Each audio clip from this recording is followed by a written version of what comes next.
नमस्कार। सब राम भक्तों को राम राम। आज अरण्य कांड में जब राम लक्ष्मण और सीता जी के साथ पंचवटी में रह रहे हैं सुख के साथ, तब लक्ष्मण राम से कुछ प्रश्न पूछते हैं। इस प्रसंग को राम द्वारा लक्ष्मण को गीता ज्ञान के रूप में भी देखा जाता है। लक्ष्मण पूछते हैं, मोहे समुझाए कहु सोई देवा, सब तज करो चरण रज सेवा, कहु विराग ज्ञान अरु माया, कहु सो भगत करहु जेहि दाया। लक्ष्मण राम से कहते हैं कि हे प्रभु, आप मेरे को समझा के कहिए जिससे कि मैं आपको ईश्वर जान के आपकी सेवा कर सकूं, आपसे प्रेम कर सकूं, आपकी भक्ति कर सकूं। अभी तक लक्ष्मण को राम के ईश्वर होने में संदेह है, इसीलिए राम से पूछते हैं कि आप मेरे को समझाइए। और क्या क्या प्रश्न पूछते हैं ये आगे देखेंगे। पहले कहते हैं कि आप मेरे को ज्ञान समझाइए कि ज्ञान क्या है, किस चीज को जानने को ज्ञान कहते हैं, क्या सत्य है जिसको जानने को ज्ञान कहते हैं। और फिर कहते हैं कि विराग क्या है। विराग माने जो ये संसार में जो कुछ हम देखते हैं, क्या इससे अलग होके ईश्वर को जान पाना, देख पाना, क्या वही विराग है या विराग कुछ और है। और फिर कहते हैं कि माया को मेरे को समझा के कहिए, माया क्या है जिसके वशीभूत ये मनुष्य सब कुछ करता है। और उसके बाद कहते हैं कि मेरे को भक्ति समझा के कहिए, और आप जब ये मुझे समझाएंगे तो आप मेरे पर दया करेंगे इन सारी चीज़ों को समझाएंगे। तो अगले प्रश्न पूछते हैं, ईश्वर जीव भेद प्रभु, सकल कहो समुझा, जाते होए चरण रति, शोक मोह भ्रम जा।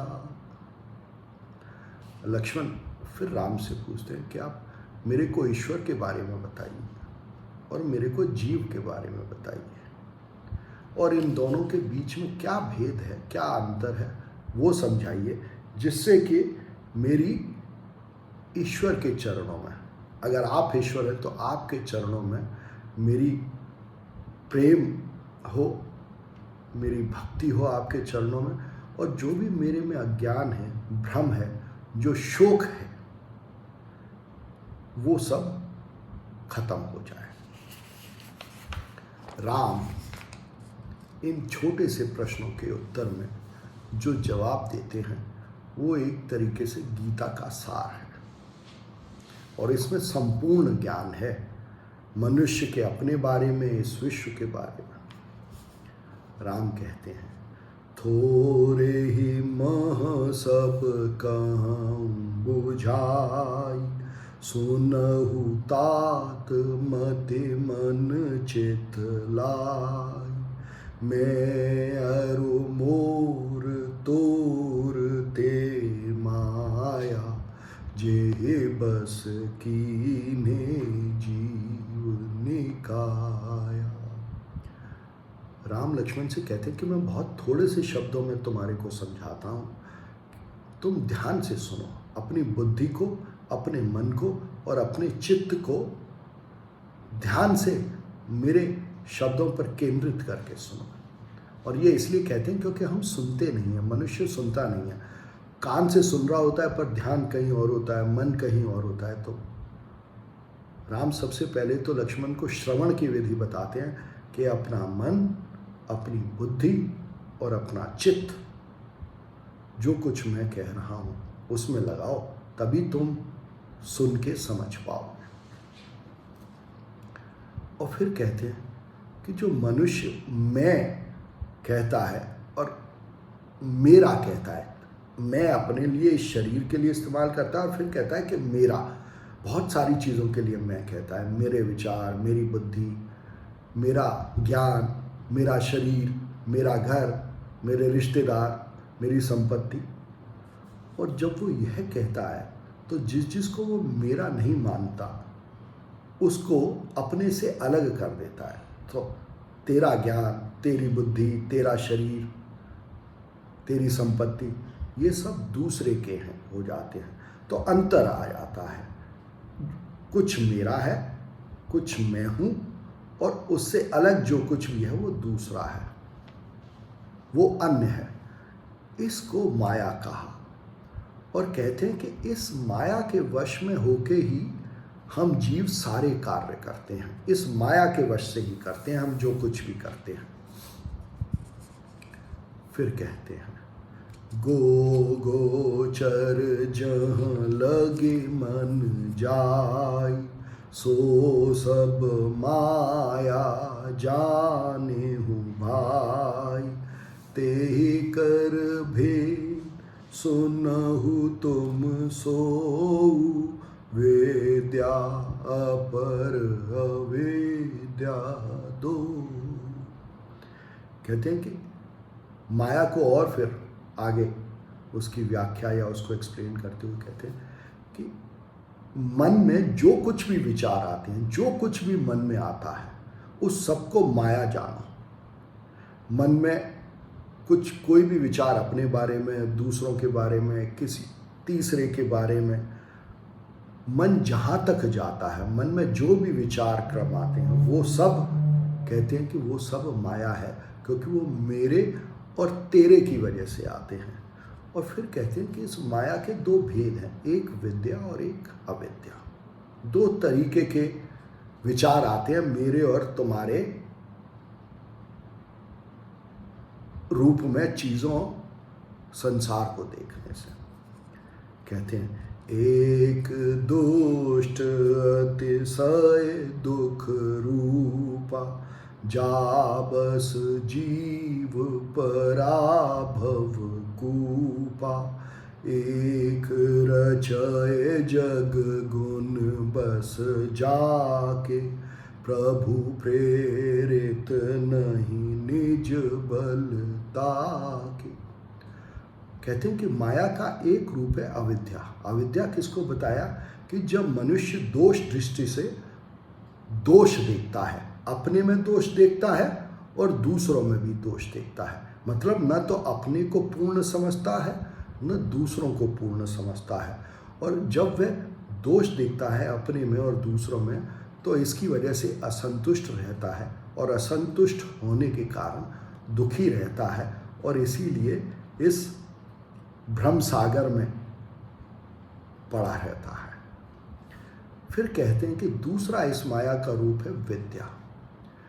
विद्या में मनुष्य अपने में गुण देखता है और दूसरों में भी गुण देखता है। तो विद्या में फोकस या ध्यान गुणों पर है, और ये दोनों ही, विद्या रूपी माया और अविद्या रूपी माया, ये प्रभु की प्रेरणा से, ईश्वर की प्रेरणा से होती है। इनका अपना कोई एग्जिस्टेंस नहीं है। ये एक तरीके से ईश्वर की प्रेरणा से भ्रम जो बना हुआ है अपने और इस संसार के बारे में, वो है। आगे कहते हैं, ज्ञान विराग की व्याख्या करते हुए, ज्ञान मान जहाँ एक नाही, देख ब्रह्म समान सब माही, कहे तात सो परम बैरागी, त्रिन सम सेधि तीन गुण त्यागी। राम लक्ष्मण से कहते हैं कि ज्ञान वो है जब मनुष्य को किसी भी चीज का अभिमान नहीं रहता। जैसे जब मनुष्य को अपने धन संपत्ति का अभिमान नहीं है, जब मनुष्य को अपने पद का अभिमान नहीं है, जब मनुष्य को अपने परिवार का अभिमान नहीं है, मनुष्य को अपनी शक्ति का अभिमान नहीं है, ये कहिए मनुष्य को अपने ज्ञान का भी अभिमान नहीं है, जब मान नहीं होता किसी भी तरीके का अभिमान नहीं होता, तो उस स्थिति में मनुष्य हर प्रकार का व्यू है उसका इस जगत के बारे में और अपने बारे में, उससे मुक्त होता है और इसी को ज्ञान कहते हैं। इस अवस्था को ही ध्यान भी कहते हैं, जब वो इन सारी दृष्टियों से, व्यू से, दोषों से, गुणों से दूर होता है। न तो उसे अपने बारे में कोई अभिमान है, न कोई दूसरों के बारे में अभिमान है। और यह तब होता है जब वह सबको समान दृष्टि से ब्रह्म के एक अंग के रूप में देखता है। जब सब मनुष्य,